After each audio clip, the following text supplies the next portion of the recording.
Why do you say that, Father?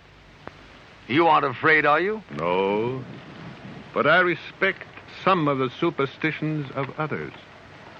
Often they are founded in fact.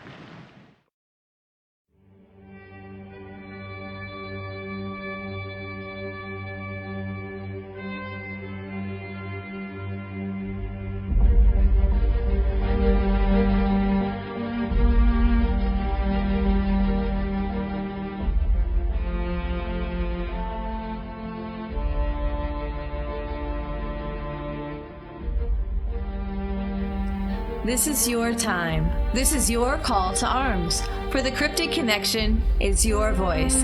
I'm your host, JJ. And I'm your host, Steven. Welcome to Cryptid Connection.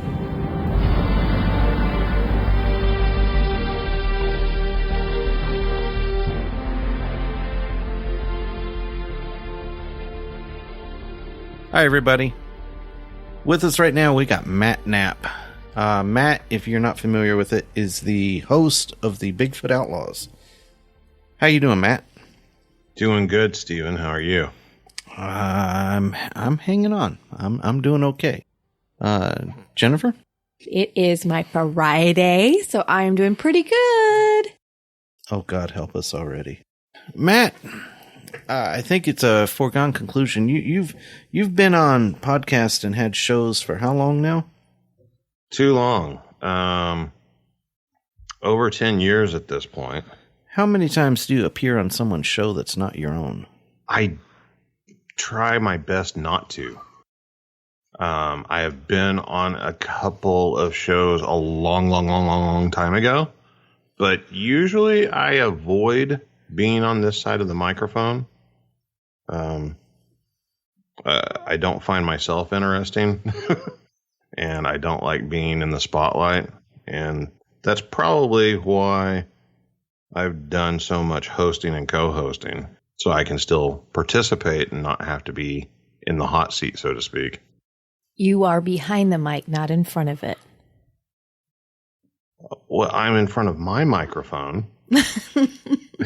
Oh, you ruined my analogy.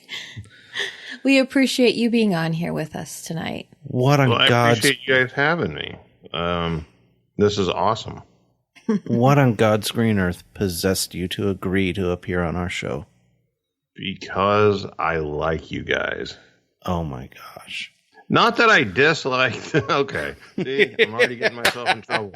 No, go right ahead. I'm not saying I dislike the people that I don't agree to go on their shows.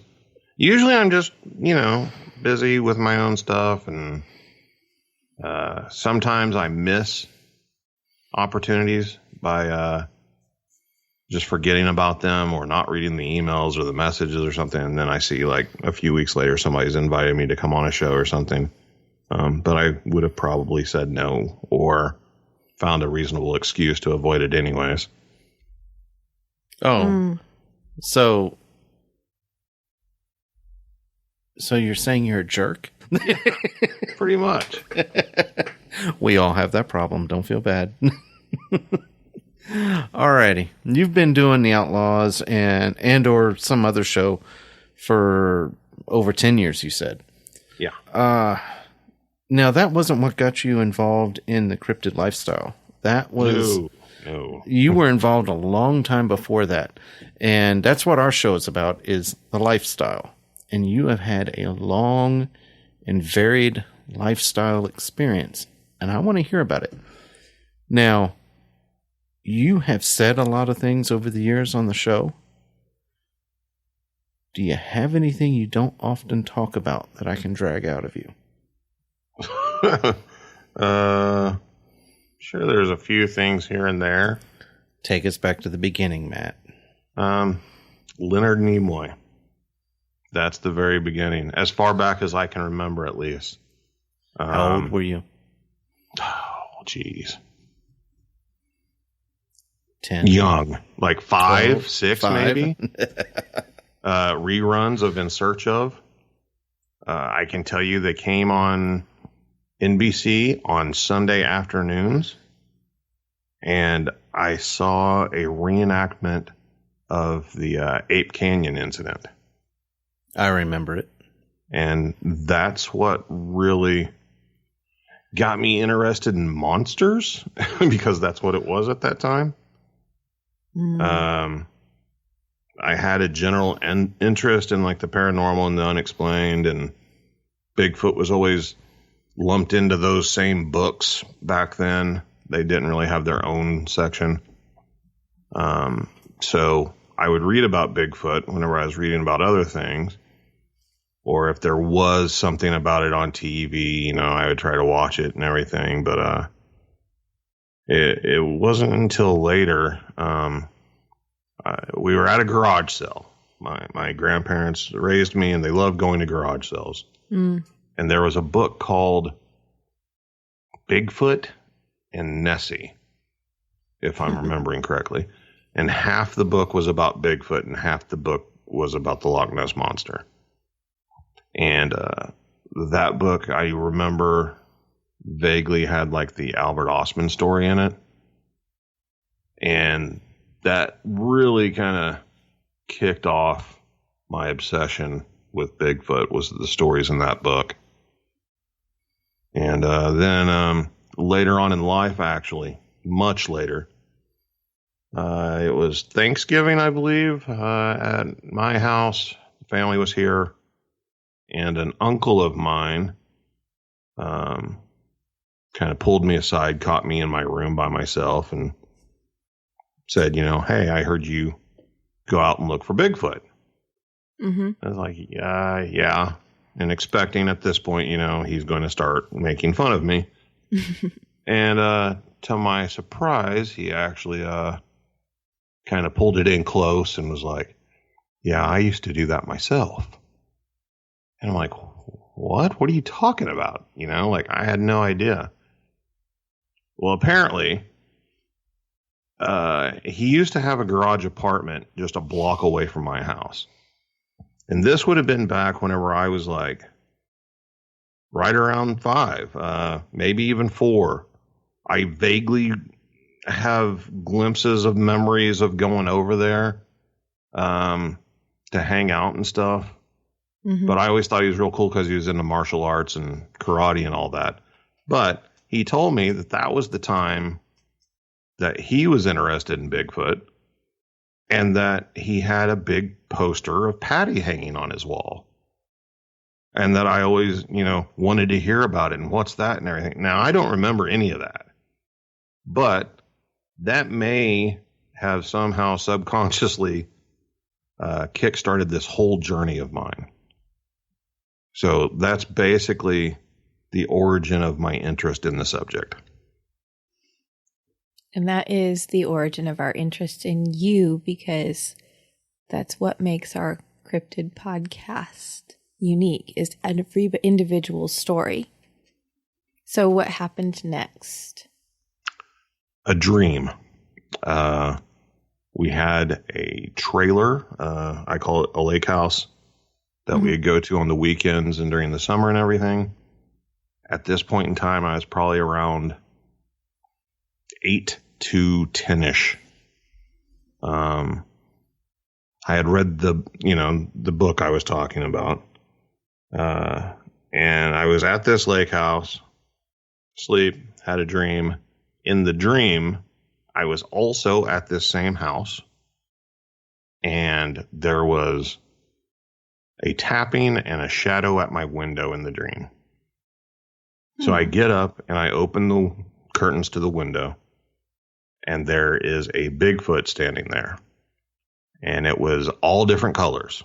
I relate it to a calico cat. Like it had that many different colors, just different patches of color. And it was motioning for me to follow it out into the woods. And I don't have an explanation for that. It seems kind of prophetic. But that dream really stands out and always has, especially after I started, actually going out there and looking for Bigfoot. But then after that, I was a kid and did my thing. Never really. I mean, I maintained the interest whenever I would see something, but I didn't really pursue it until later on in life. I got a computer, 1998. Did a search for Bigfoot and found out that there's actually people that go out looking for this thing on a regular basis and that they're seen all over the place, not just the Pacific Northwest, regardless of what Steven thinks. And I had very valid reasons for that belief. And I found a group called the BFRO that had an online application to join. Signed up, and that kind of started my journey, although it wasn't with the BFRO. Stephen and I have had that conversation before, but basically, after filling out the application, I was at a friend's house, came home, had a message on my answering machine from a guy named Matt Moneymaker, talking about my application to the BFRO. Well, I'm new to the internet. I know the perils of scams on the internet. My name's Matt. Here's this guy claiming to be Matt with the last name Moneymaker, and he's giving me a 1-800 number to call him back on. And I'm just like, this is a scam. Delete, like erase the message. And then got back on the computer, did a little digging, did a little research. Oh, his name really is Matt Moneymaker. Oops. So I emailed him back. I think I talked to him on the phone at that time. I'm not real sure. I talked to him on the phone a couple times. But anyways, found out he's legit. And so then I just waited for my opportunity to go on an expedition, which never came. I harassed them for a while whenever I found out that they were doing an expedition in Oklahoma, which I believe might have been the investigation to the siege at Honobbe. It was right around that time anyways. But I got the conversation email from Matt that, you don't have any equipment, you don't have any money. We don't really need you. Maybe some other time. Funny enough, that is a common refrain that most of us get from Matt Moneymaker. Isn't that something? Like, you were what, about 18 when that happened? 17, 18? No, I was, sure, yeah, we'll go with that. No, that was right around, I was I was probably 19. Yeah, 19. Yeah. That's what I was thinking, because I think when when I first started, because I dealt with Matt right around the same time period as you. In fact, I think I dealt with him about a year, maybe a year and a half earlier than you, because I think it was 97. And I was just right at maybe 21. Because I think I'm only about 4.5 years older than you. So, well, there was a period of time between 98 and 2002 where I was part of the online Bigfoot community, but really new and keeping to myself and not really interacting with anybody. Mm-hmm. Right. There's a few people that I interacted with during that time, but it was really right around 2001 that I decided to go ahead and try to join up with people and see if I could get out in the field and everything. And I guess it was November, I want to say, of 2001 whenever I actually went out into the field. Matt, you were my spiritual replacement. I know, isn't that crazy? That was about the time that I dropped out. There you go. They sensed a void, and you came to fulfill it. Oh, all right. So that's how you got in early. Now everybody gets obsessed with this. It's in it. How obsessive was it for you? Oh God. I mean, I'm still doing it every day. Yeah, but there's different kinds of. There's How different. about this? What's your favorite part of it? The people, which is also my least favorite part of it. The people that I've met, the experiences I've had with those people. I've actually met some people that I consider family at this point in my life, that have been through all kinds of trials and tribulations with me and have really been there for me in hard times. And then there's also people that are just assholes that I can't stand and wish I never met. But the Bigfoot part, while it's amazing and life-changing, is very little in the grand scheme of what it means to be a Bigfoot researcher or being involved in this community.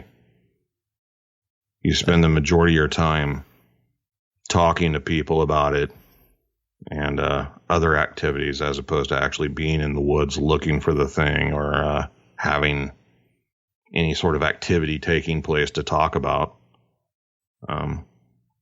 So yeah, I would say it would probably have to be the people. Good answer.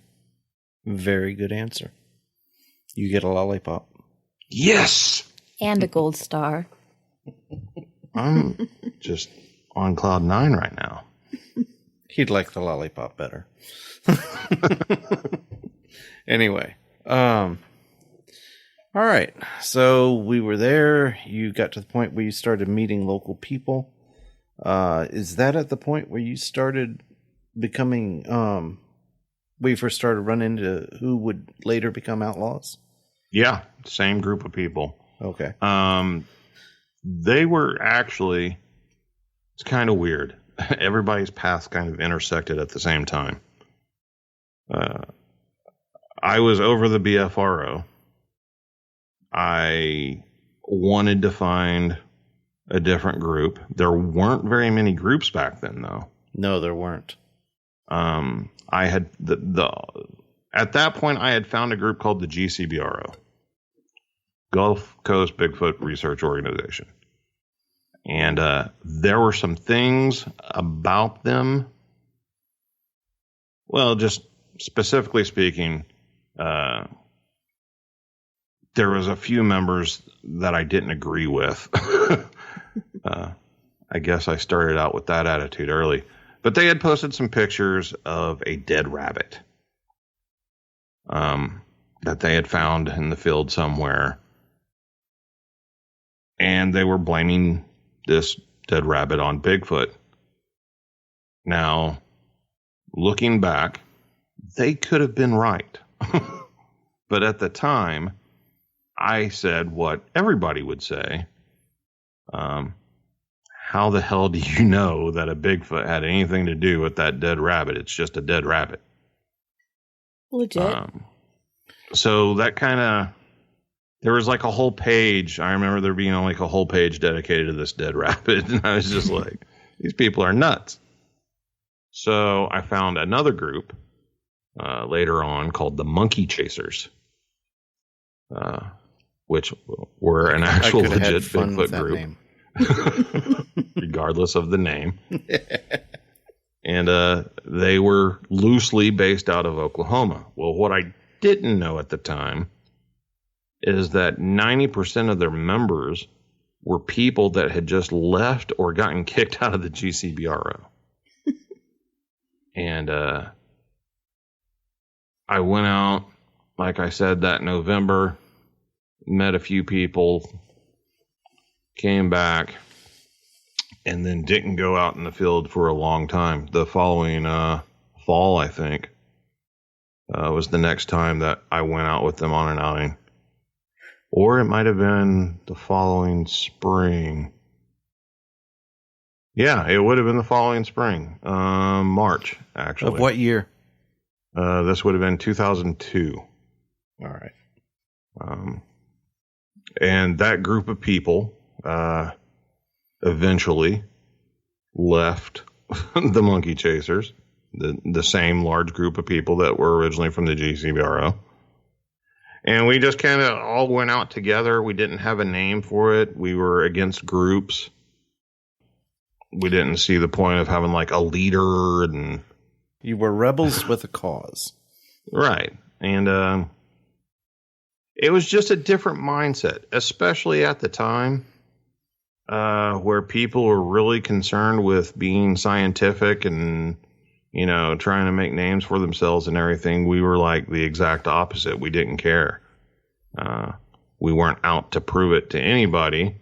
We were more of a group of friends that all had this common interest.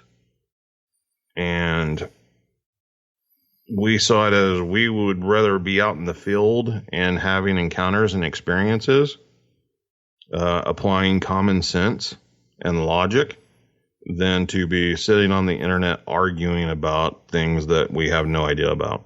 Did anybody ever accuse you of being adrenaline junkies? No. Not after they went out with us, at least. Ah, okay. It was also a group of people that highly believed that, and I still do believe this, it's much easier to just go out and kind of do your thing and let Bigfoot come to you than it is to go into the woods and hike for 3 days and try to chase them down. Right. I agree with that statement entirely. And we were fortunate enough.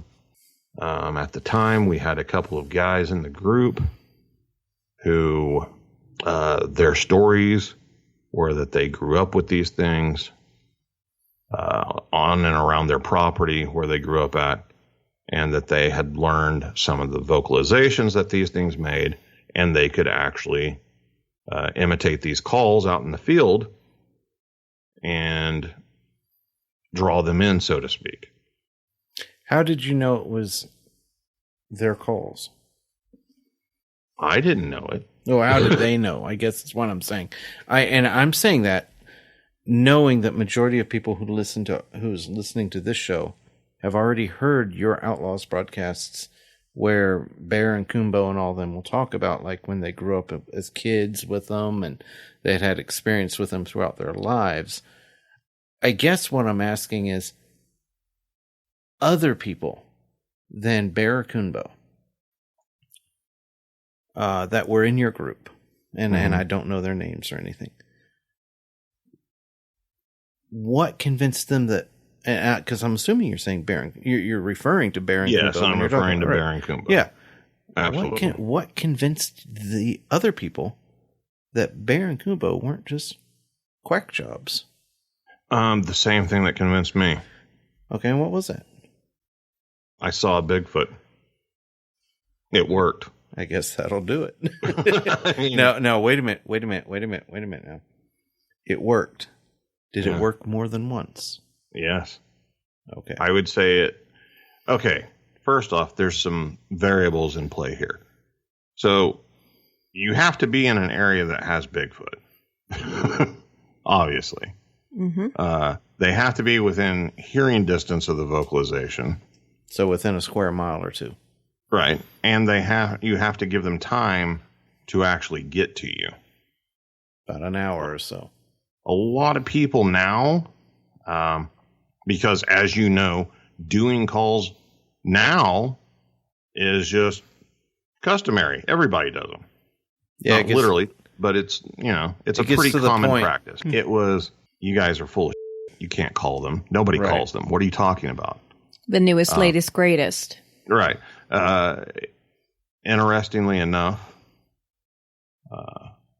the BFRO at one point in time offered to buy the calls from Bear and Kumbo, recorded onto a CD. The BFRO was the first people to actually take interest in calls and not just say that it's as far as we're concerned. I'm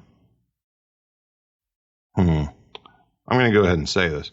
So the calls that they use were always very well guarded. We were all friends. Keep that in mind. We very rarely went out with people that we didn't really know or trust. So nobody would record the calls. And if they did have the recorder on, you know, they would get deleted out before we'd play the audio for anybody or anything. Mm-hmm. But there was an instance where they were worried about the calls getting out, so they did an abbreviated version of the call. Mm-hmm. They didn't put the tail-end stuff on it. Now, I'm not going to blame anybody. I don't know who did it. I'm not saying any names on that. But I will say that that abbreviated version of the call is very, very similar to the calls that you heard them do on Finding Bigfoot. I've heard you reference that before. Yeah, I mean, it's been mentioned on our show, but, you know. But it's true. I mean, and you're right. When it comes down to Bigfoot research and for any of the efforts, the fact of the matter is everybody's a red-handed little thief sometimes. Yeah, if you have a successful attempt at something, you want to guard it. Very much. Oh, yeah. Anybody who's been in here long enough has actually learned that lesson. And you just have to decide. You got to pick your battles, and you got to figure out, is this actually something I should be guarding, or should I not? I mean, you know, it's and that's the problem that, you know, we've ran across over the years. The reason they keep all their stuff so guarded isn't because they don't want anybody else to have access to it. It's because people steal it and use it and claim it as their own. And they don't give credit where it's due. That's correct. I mean, there's a lot of firsts that I've experienced with this group of people that other people always laughed at. Bigfoot going down on all fours was unheard of. No, they don't do that. That's crazy. Now, we got knuckle prints. Bigfoot climbing trees, at least the small ones. Once again, no, they don't do that. Now we have reports of them falling down out of trees and people trying to shoot video of them up in trees. I don't know if they do or not. I've never seen a Bigfoot in a tree. But I'm just saying there's a lot of things that people now talk about openly that I heard these guys talk about first. I'm not saying they were the only ones or that they were the first to do it, but I've seen them scoffed at for suggesting things in the past that now are just openly accepted. I want to address that real quick. I'm wanting to throw in my own observations with this. I started listening to Sasquatch, I guess it was in 2015. And I've listened to him throughout the years. I admit I'm still a member. And I've heard the show evolve. And more specifically, I have heard a lot of the witnesses evolve. Yeah. And if you pay enough attention, you listen to the show often enough, and if you're not completely a blind person, you'll notice that people start using similar phrases. You'll have something show up in one interview. And then all of a sudden, 2 or 3 shows later, maybe someone else will use the same term or this or that. And it literally, after a year or two, you get 100 episodes into it, it went from something that's never been reported or never been described that way as to this is the common accepted term. And a lot of people use it. A big one is a sentinel tree. Very much. There is what else I'm trying to think of? I had there was the lights. There was a thing with the lights that I had picked up. And I'm trying to think of what it is right now because I wish I'd written it down because I am specifically, no, it wasn't eyeshine. It wasn't eyeshine. Jennifer's sitting there going, is it eyeshine? No, it's not eyeshine. They were turns of phrases. They were the way the wording that someone would describe something. And right now I'm feeling like an idiot because I'm coming up blank with it. You mean like just a Bigfoot catchphrase? Yeah, they would start catchphrases. Mm-hmm. But the thing is that the catchphrase would take a life of its own. It would propagate through, and then it would be expanded upon. And it gets to the point, you see these new ones, these more, not outlandish, but these more involved encounters that some people report. And then you'll get other encounters that are very solid state and true, just old-fashioned. I was hiking down the trail, the thing went, followed me for a little while, threw a rock at me and walked away, kind of a thing. You're meaning Right. Road crossing versus a 3-day event. No, not so much. It's just the you have more. You would get mundane, and then you would get very interesting reports. And the interesting reports, for lack of a better way of putting it, have evolved over the years. And it's like they just pick up these catchphrases. It's a life of its own as it goes on. And I've been around Bigfoot long enough to recognize that, because it's just like what Matt was saying earlier. No one back in 99, 2000, everything else, nobody talked about going on knuckles. There's just, it has evolved. And Matt, you've been here long enough now. I think you are entirely seeing the same thing I am. The whole community, the wider community, because it's not just the hardcore interior community anymore. No, it's the not. wider Bigfoot added a whole new population to the Bigfoot community online. Oh, yes. When was the first time you ever heard of Dogman? Didn't. Werewolves, that kind of folklore. There's a word called Nelucifolea. It's used by the Choctaw Indians. Indians, that's right. It means the long evil being. Yeah. A lot Something of people to that effect. People have equated that. And then you've got like the Rougarou and the by the Cajuns and things like that in Louisiana. Right. But those have always been historical based, I guess. When was maybe one report out of a year, you would get somebody who seemed perfectly credible. I took a report myself, firsthand from the witness, who said it matches a Bigfoot's description, except it has a protruding snout or muzzle. Okay. Similar to that of like a baboon in the primate world. Fair enough. Not a flat face. But we weren't talking a canine head. You weren't talking a canine. There was no long pointed ear. I see what you mean now. And that's the thing. A lot of the Dogman reports, description wise, just mimic what's been in movies and on television. Exactly. They've grown they have evolved. It had a feeling of evil, and its eyes were crazy. Now you're seeing. I see Jennifer, I think, just caught on where my gut instinct goes on this. Mm-hmm. It's an evolution. Mm-hmm. And you can't say it's not true, but it is very much definite. We're not calling anybody a liar, but it does definitely present a chicken or the egg syndrome, right? Conundrum, because are the reports following reality, or is reality as it is being portrayed following? Do you see what I'm saying? Which came first? The first thing I ever heard about a Dogman creature would be the Beast of Bray Road, and then Kumbo.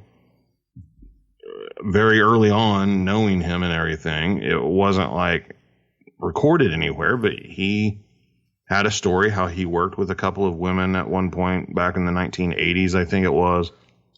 And took a report from them that they claimed that they saw a werewolf-looking thing standing by a stop sign on their way into work. Yep, I remember that one. And it was just around the same height as the stop sign. But other than that, like I said, there wasn't really.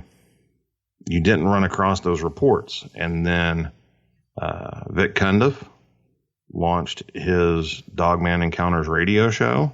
Mm-hmm. He had an interest in the subject. And from there, it blew up. Witnesses started coming out of the woodworks. As did new podcasts. Oh, yeah. Specifying. Yeah. Oh, yes.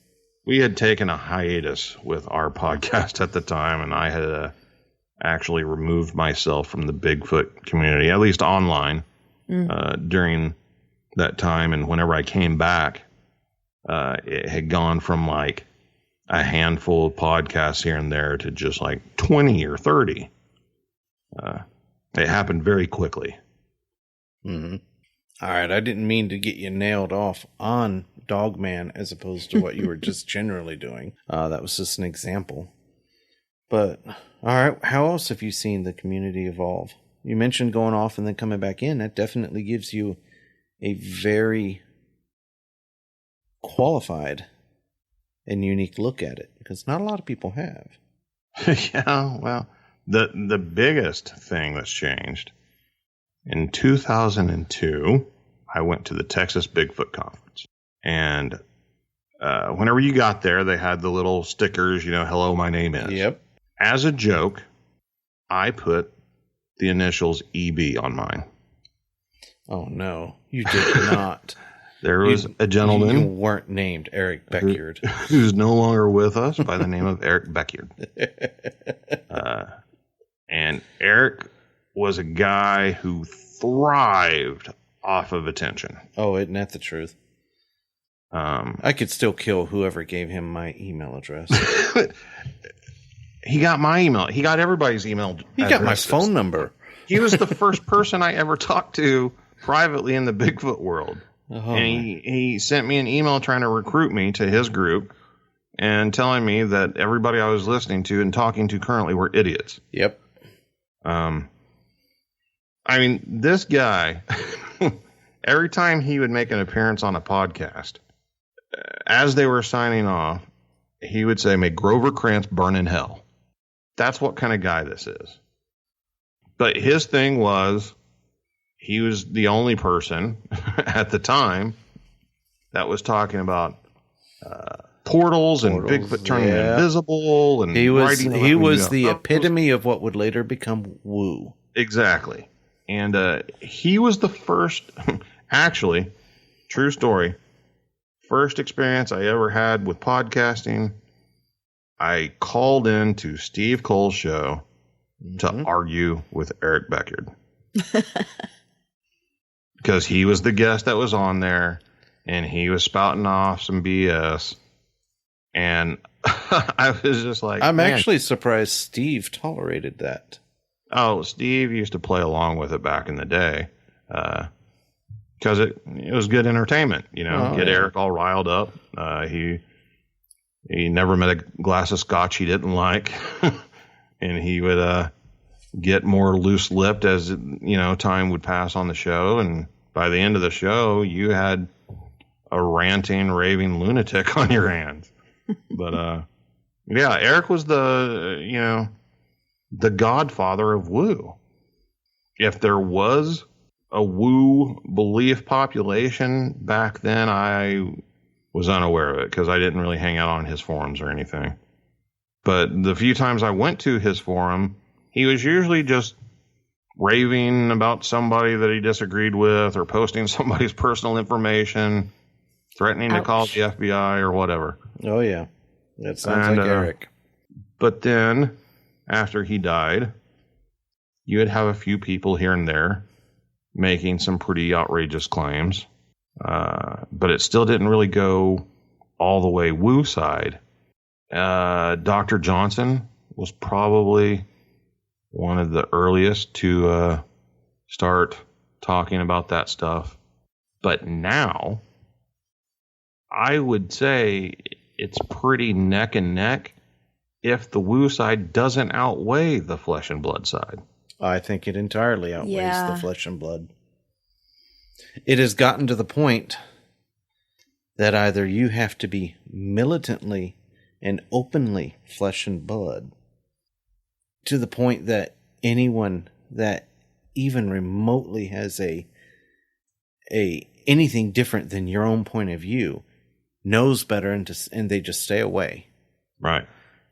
or it's gone the complete opposite, where you just got to be very politically correct and not accidentally step on somebody's toes. Walk on the eggshells. Yeah, you have to walk on eggshells because you don't know. And it's the thing. It's just like politics now. Exactly. You don't know, and everyone's entitled to their own opinion, and everybody is correct. And the thing is that any kind of what used to be considered reasonable and rational theory or conjecture has got placed on the wayside. And it's not open for discussion. It's not open for discussion. And the whole logic of that entirely is, well, nobody ever proved it. Your methods failed. It can't be flesh and blood, because if it was flesh and blood, they would have been proven by now. Right. I understand that argument. To an extent, I might even agree a little bit with that argument. But I don't think it invalidates a flesh and blood hypothesis.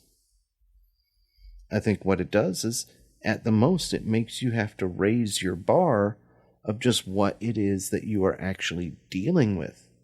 I have always believed that people have dumbed down Sasquatch. It's a natural human failing. We anthropomorphize it and we put it on a lower run. And I have always best described Sasquatch as our other. It's the yang to our yin. That's the way I look at it. If this makes any sense. We inhabit the daylight. We inhabit the fields and the areas at the edge of the forest. We were never forest dwellers, but we've been right there at the edge of the forest to the prairies. We use our brains to solve problems because we've never been very strong. We have developed strength through culture and groups and things like this. We have very specific pressures that are put onto the human society.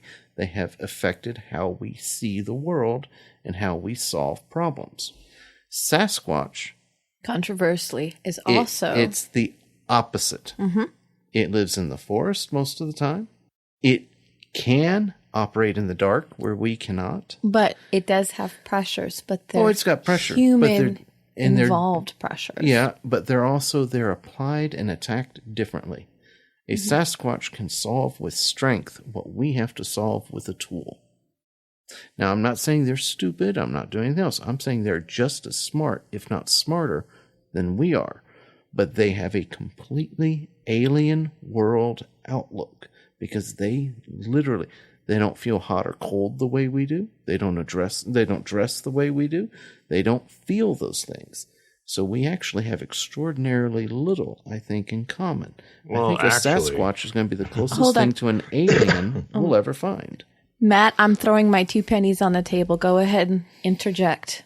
Well, I was just going to say, actually, we're the ones with the alien outlook. They're the ones that are living like everything else lives on this planet. I will grant you that. You are have correct separated with there. ourselves. And there I go again. I'm doing the exact thing I am saying that humans are doing. We're looking at it and assuming we are the norm. And Jennifer's over here with a little victory dance right now. But you are correct. You're correct. They're looking at it from a natural point of view, and we have gone through the unnatural act of modifying our environment Evolution. to suit us. Yes. They have accepted their environment and they live within it. They don't feel a need for technology. They don't need technology. They can have strength. I know it's frustrating. From a personal perspective, if you have a sighting or even the belief at this point that these things are real, or they're real because of your own personal experiences, to not be able to learn anything else or have any of your questions answered is frustrating. But that doesn't mean that you should start explaining things with things that aren't already known. Mm-hmm. As far as we know of, nothing on this planet can turn invisible.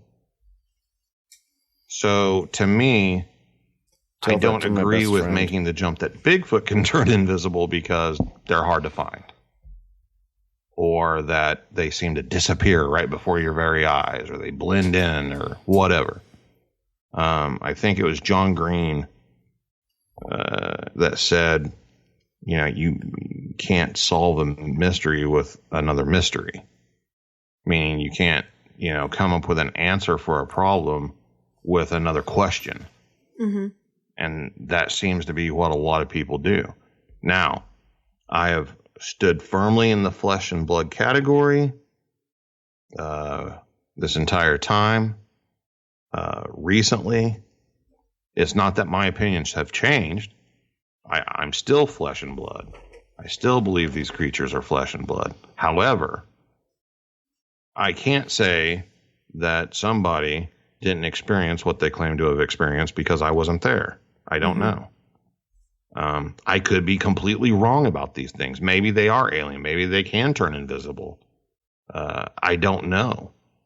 But I think we should take a step back and slow down and solve one problem. Get proof of these things being out there, or some video or something, accomplish something before we start jumping to the next stone and the next one and the next one and the next one. So are you saying that you think we should prove they exist and establish their existence firmly first before we start trying to identify what their stick structures mean?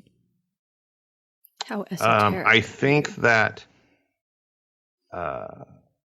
taking in the data and the information and speculating on what those things mean might open up new doors that lead to proving their existence. But we should be more concerned with, at least the people out there trying to prove them. Because there are people, everybody has a different reason for being involved in this, and not everybody wants to prove them. But that for the ones that do, is a big thing. should worry about getting pictures or video before they say that they're telepathically communicating with them. I mean, if you are telepathically communicating with a Bigfoot, my question would be, how do you know it's a Bigfoot? I mean, it could be an alien that's lying to you. It could be a demon that's lying to you. It could be whatever. It could be a different personality in your own mind that you didn't know existed. Mm. Did I go too far with that one? No, not at all. No, we in the Cryptid Connection do try to promote rationality. We realize we're not the most rational people but ourselves. We do have an open door yes, we for do. thought. We do. I don't want to say that. I don't want to incur that. If I admit I'm a little bit of a stick in the mud. I don't understand myself the mentality of we don't want to prove them. That's a personal thing. But I know many people who are like that. I don't want to prove them. I just want to go out and experience them. Well, what happened to this? Agreed. What happened to...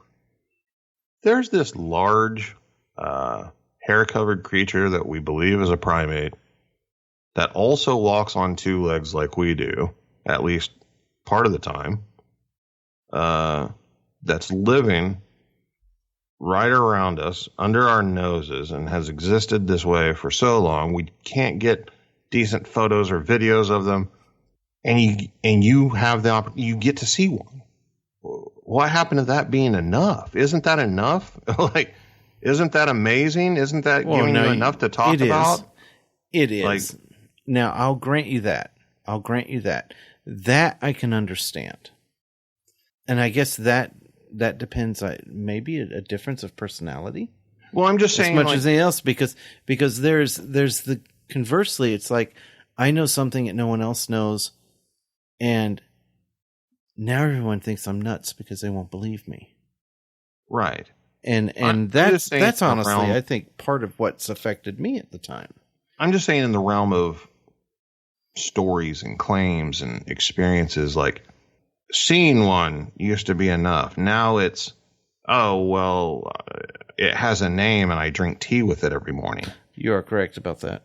And I have literally taken part in a conversation where a woman claimed to drink tea with one every morning on her back porch.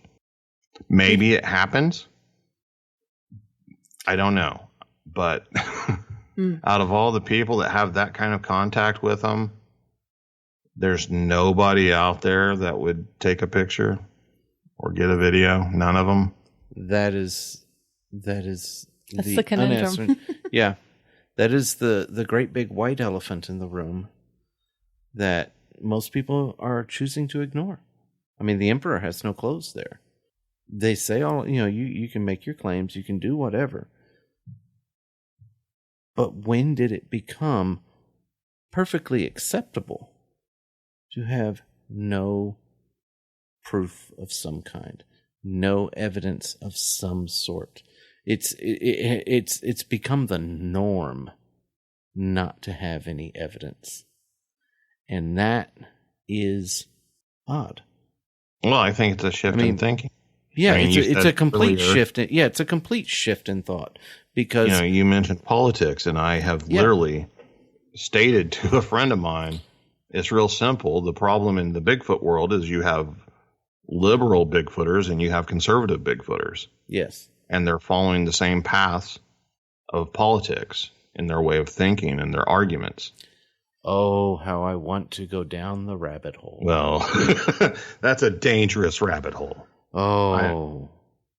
I'm just saying there needs to be more middle ground, and being able to conversate and talk without getting angry. Yes. Like one of those crazy woo believers might be holding the next piece of the puzzle somehow. Oh, they very well might. Are we just going to turn our backs on it because we think they're full of it? No. And that's and you are absolutely correct. But for tonight, that's a show. That's a different show. Yeah. We're gonna revisit that. We want to go down the rabbit hole in another episode. Yes, we'll even title it "Down the Rabbit Hole." We're gonna have a rabbit hole show. I can tell you right now. I've been aching for one for a while, and we have a guest here, and it's all in fun. Yes, we have a guest here that's gonna make an excellent addition to that show. I think we just have to get one or two more now. That's a round table we have to have. Oh, so it's more like a prairie dog community instead of rabbit hole. Huh? Yeah, we're going to be popping up and down. It's going to be whack-a-mole. We're going to play whack-a-mole with this topic. Oh, when she said prairie dog, and I was thinking something else. All right, let's go ahead and let Jennifer torture you here for a minute. I wasn't going to actually do that on this one, but we have enough content. But I can if you want me to. Well, you would be breaking your stride if you or your thing. Go ahead and ask him if you torture him. What is it? Come on, bring it. All right, Matt. I have a little game that I like to play with our guest called the Quick Cryptid Connection Query.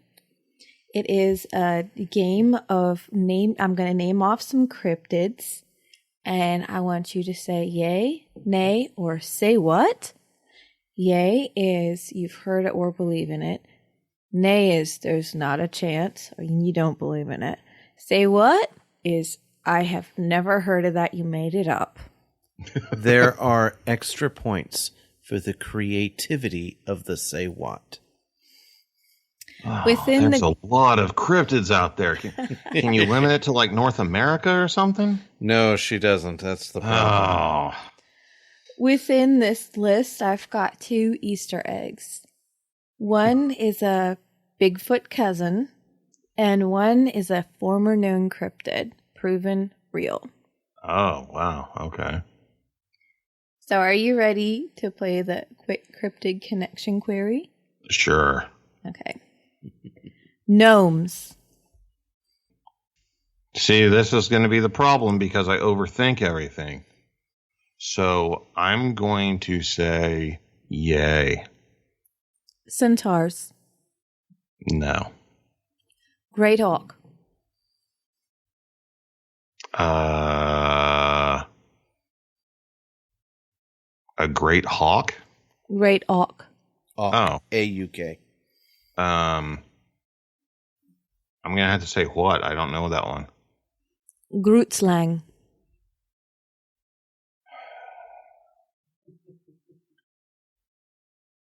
Going to have to say what again? Nain Rouge. What are you doing to me? Name some cryptids.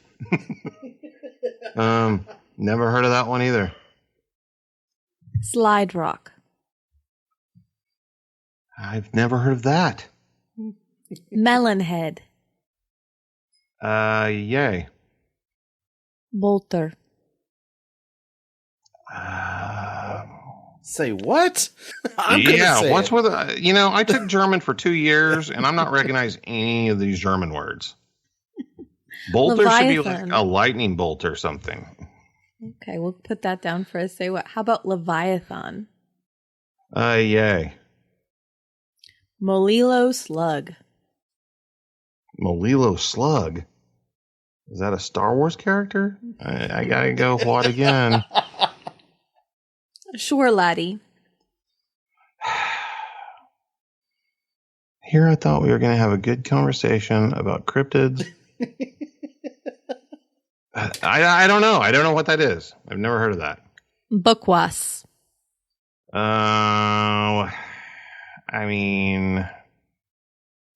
Buckless. I guess yay, but with a little bit of a no aftertaste. Dufon. I've heard that word before. Can you spell that word? Duphon. I'm going to say no. Nega. What? Nega. Spell that one too. Naga. Yeah, I'm going to say no. Ambezi. Is that in Africa? Yes. Then I'm going to say no. Tea kettler. That's something you pay extra for in the red light district.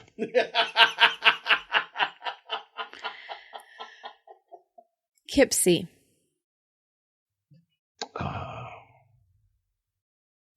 Yeah, I'm going to... what? I don't know.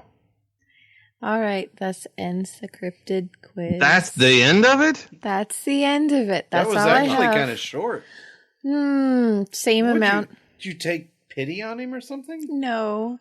What I am going to start doing, though, for our listeners, I'm going to start giving this to Steven. I create a little graphic, and you can post it up so you guys can Google it at home if you don't believe me.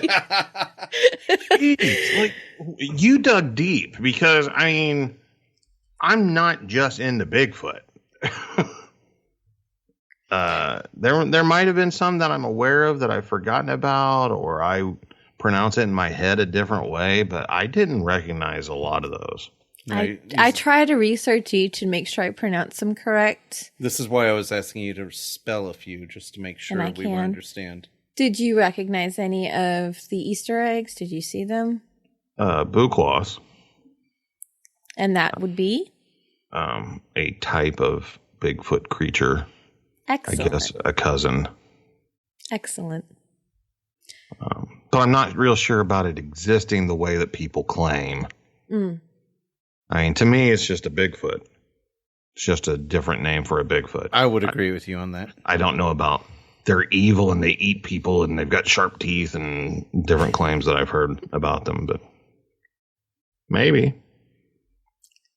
I'm just pulling names out of the internet. How about the other one? I don't know. The great auk. Really? What is type a of great bird? auk? It's a large type of. It's a bird of prey. Thank you, bird of prey.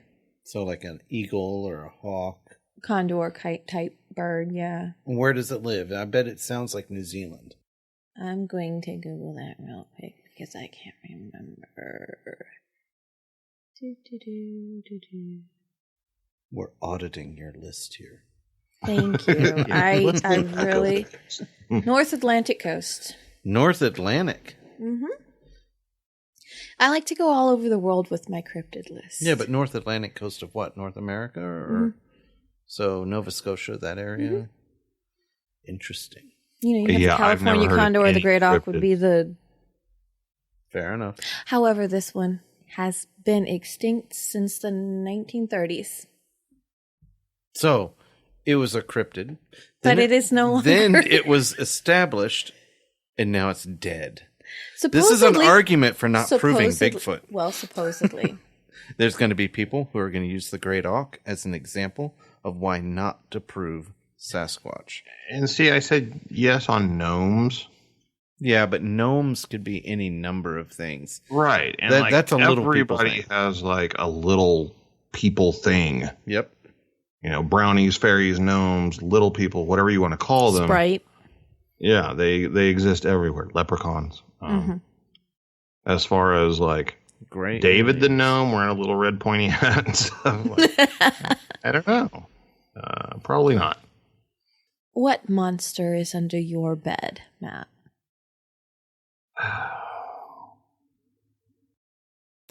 And we're going to stop right there with his exasperated sigh. We're going to shamelessly put part 2 on this on the website for our members only at this time. We will be releasing it for general public release at a future date, not too far in the future. However, we do want to encourage you to come to cryptidconnection.com, join the community, and you'll be able to get things like the rest of Matt's discussion when it's interesting. When he really starts getting into some personal stuff, you guys have no idea where this conversation is going to lead. You really want to know the answer to what's under his bed. Come on, join us over at Cryptid Connection. That's cryptidconnection.com. Sign up. The first month's free. It's not going to kill you. Come, be part of our community. Help us grow. Remember, we support not just the website, but this podcast with the website membership. Please come, support us, support the website, join our community. Adios, and we'll see you later.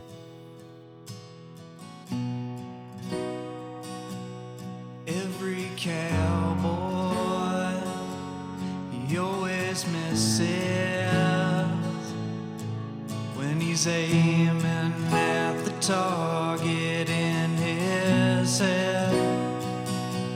And every broken man finds his idle hands grasping at tomorrow's promised land.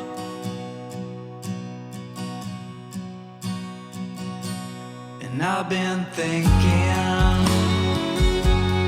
about running, and I'll get out on the town just for myself. And that's when I saw her, and she looked right through me. And when I said I do that day, I really do. 'Cause every cowboy, he always misses his shot when he's aiming at the target in his head. And every broken man finds his idle hands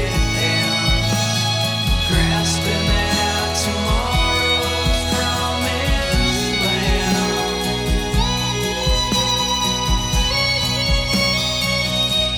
And I've been thinking about riding,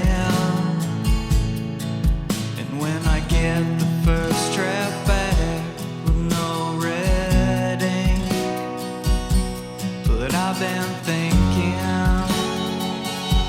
to do my best work. Yeah, I've gotta leave this town to find my way. And when that plane touched down on that island town, I knew that my life's work was in their hands.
the time that I have wasted sitting here.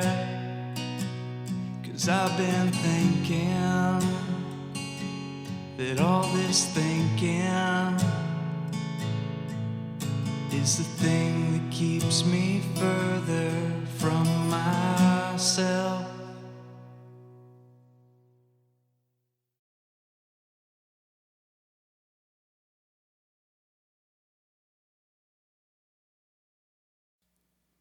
The music and soundtrack for the opening is from Epic Film Score by Alex Kaskin.